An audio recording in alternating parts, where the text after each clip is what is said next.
Lock down میرے بھائی ایک ایسی چیز ہے، اچھے اوقات میں آ گئے۔ اچھا، انہی میں سے سعودیہ بھی ہے، سب سے بڑی چیز اس کے پاس اگر ہے تو وہ تیل ہے، آئل ہے، اور لاک ڈاؤن کے اندر ہوائی جہاز، ٹرین، کار، موٹر سائیکل سب کھڑی ہو گئی تھی، تیل کی قیمت بے قیمت ہو گئی تھی، انکم ہو نہیں رہا تھا، معیشت سمجھ لیجیے چرمرا رہی تھی۔ اب وہ جو ہے مختلف ذرائع تلاش کر رہا ہے جو پورے ملک کے اندر انکم کا ذریعہ ہو، اور تیل پر انحصار بہت زیادہ دنوں تک نہیں رہ سکتا۔ کیوں؟ اس لیے کہ اگر ہم آئل ڈیپینڈ رہیں گے تو دنیا میں دیکھ رہا ہوں اب سولر کی طرف لوگ بھاگ رہے ہیں، ہوائی جہاز سولر میں، ٹرین سولر میں کنورٹ ہو رہے ہیں، اسی طریقے سے روڈ ویز ہیں، بسیں ہیں، کار ہیں، گڈس کیریئر گاڑیاں ہیں، سب سولر میں کنورٹ ہو رہے ہیں۔ تیل کی قیمت ان کو فیوچر میں بے قیمت دکھ رہی ہے، اس لیے وہ مختلف ذرائع کا استعمال کرنا چاہ رہے ہیں، جن میں سے نائٹ کلب ہے، بالی ووڈ اور ہالی ووڈ کے جو اداکار ہیں، ایکٹرز ہیں، ایکٹریس ہیں، بیئر بار ہے، اب وہ تھوڑا سا ان چیزوں کی طرف اس کا میلان ہو رہا ہے تاکہ ذرائع آمدنی کچھ سے کچھ اور ہو سکے۔ اور سعودی عرب کے جو بانی مبانی ہیں سلفیزم کے، وہابیزم کے شیخ عبد الوہاب نجدی، اس کو کتنا قبول کریں گے یہ تو وقت بتائے گا۔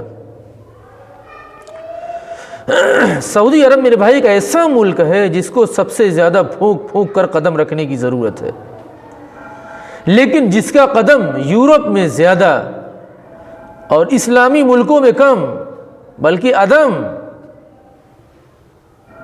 تو اب اس سے کسی چیز کی امید نہیں کی جا سکتی ہے۔ وہ جب تک پورے مکہ مدینہ، پورے ریاض، پورے جزیرۃ العرب کو امریکہ، نیو یارک نہیں بنا دے گا، مانے گا نہیں۔ مذہبی جنگ، نظریاتی جنگ پوری دنیا میں چھڑ چکی ہے۔ سعودیہ والوں کو اخوان المسلمین سے تکلیف ہوئی، اس کو دہشت گرد قرار دیا، ٹیررسٹ کہہ دیا، ٹیررزم کی طرف اس کا قدم کہہ دیا۔ قطر سے انبن ہوئی۔ قطر ایک ایسا ملک ہے جہاں ایک ٹی وی چینل ہے جو بہت مشہور ہے، الجزیرہ، ان کے پولوں کو وہ کھولتا تھا، اس کی وجہ سے پورے قطر سے پنگا لیا عرب نے اور اس کو دہشت گرد قرار دیا۔ جمال خاشقجی کے قتل ہوا، ترکوں میں اور عربوں میں خوب نوک جھونک ہوئی، اور اٹیچی میں لاشیں اور اس کی پیس بنا کے لائے گئے۔ پوری دنیا جانتی ہے عربوں کی قصے کہانیاں، ترکوں کے ساتھ کتنا تناؤ ہے آج تک ہے، اور آج تک اس کو دہشت گرد کہہ رہے ہیں۔ تبلیغی جماعت کو دہشت گرد کہہ دیا، کوئی بہت بڑا کام نہیں کیا، اس سے بڑا کام وہ کر چکے تھے۔ قطر کے اوپر الزام ہے کہ وہ دہشت گردوں کی، ٹیررسٹوں کی کیا کرتا ہے؟ سپورٹ کرتا ہے۔ تمام طالبانی کہاں تھے؟ تمام ان کے دفتر کہاں تھے؟ سب قطر میں تھے۔ تمام طالبانی کہاں چھپے تھے؟ قطر کے اندر چھپے تھے۔ یہ سعودی عرب آج تک کہہ رہا، ترکوں سے تناؤ آج تک ہے۔ ایران اصلی حریف ہے۔ افغانستان اور عراق پر جب امریکہ حملہ کر رہا تھا، سعودی عرب پورا ساتھ دے رہا تھا، پوری سپورٹ کر رہا تھا۔ تب تو اس حساب سے دشمنان اسلام صحیح کہہ رہے ہیں کہ مسلمان دہشت گرد ہیں۔ آپ جیسے پارسا اور پاک باز غداری کر کے بھی دہشت گرد نہیں ہوئے۔ سعودی ایک ایسا ملک ہے جو سب سے زیادہ دہشت گردی کی تعویذ دیتا ہے۔ خلافت عثمانیہ کو توڑنے والے خود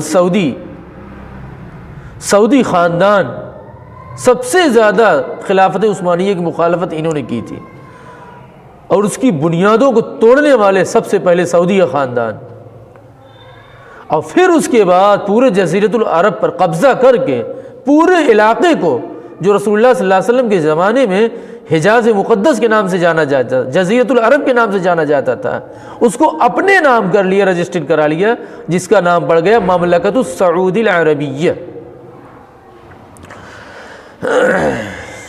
سعودیہ میرے بھائی امریکہ کی گود میں پلتا ہے اور اسرائیل کے گود میں کھیلتا ہے۔ دونوں کے بیچ میں جھولا جھولتا ہے۔ جماعت پر پابندی انڈیا والے تو نہیں لگا پائے، انڈیا گورنمنٹ، کافر قطعی گورنمنٹ نہیں لگا پائی، اپنے دم خم کے باوجود نہیں لگایا، بلکہ کتنے جماعتیوں کے خون سے، بلڈ سے، ان کے پلازما سے کورونا کے جو مریض تھے ان کو شفا مل گئی۔ تبلیغی جماعت ایک دو نہیں میرے بھائی، 22 کروڑ لوگ اس سے وابستہ ہو چکے ہیں، 22 کروڑ۔ اب 22 کروڑ مسلمانوں کو آپ نے ٹیررسٹ، دہشت گرد قرار دیا۔ لیکن تبلیغی بھائی بھی اپنا رویہ چینج کریں۔ قل هل يستوي الذين يعلمون والذين لا يعلمون۔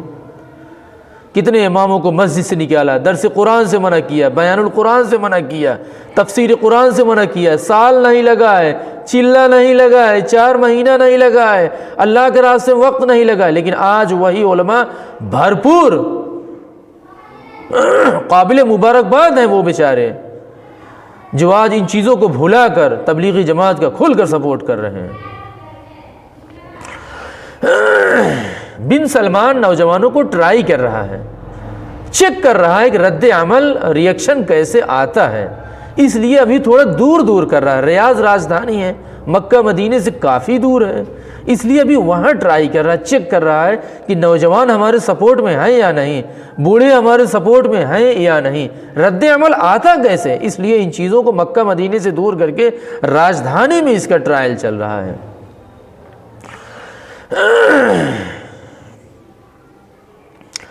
مملکت عربیہ، جس کو مملکت توحید کہہ سکتے ہیں، توحیدی علم کے نیچے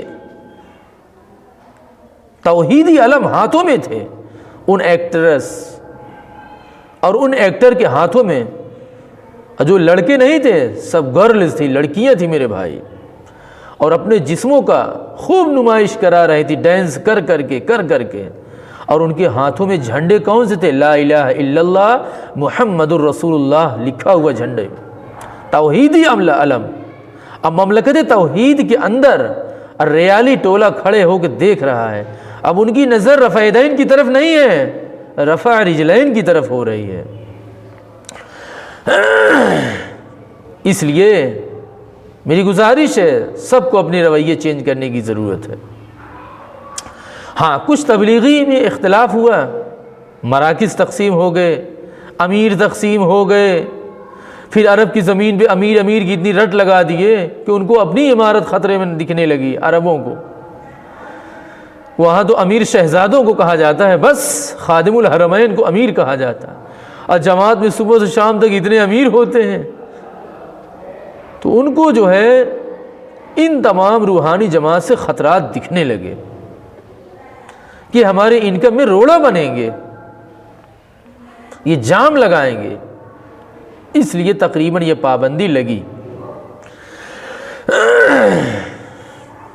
اللہ تبارک و تعالی ہمیں اور آپ کو تمام حق باتوں کو قبول کرنے کی توفیق عطا فرمائے۔ جزاک اللہ۔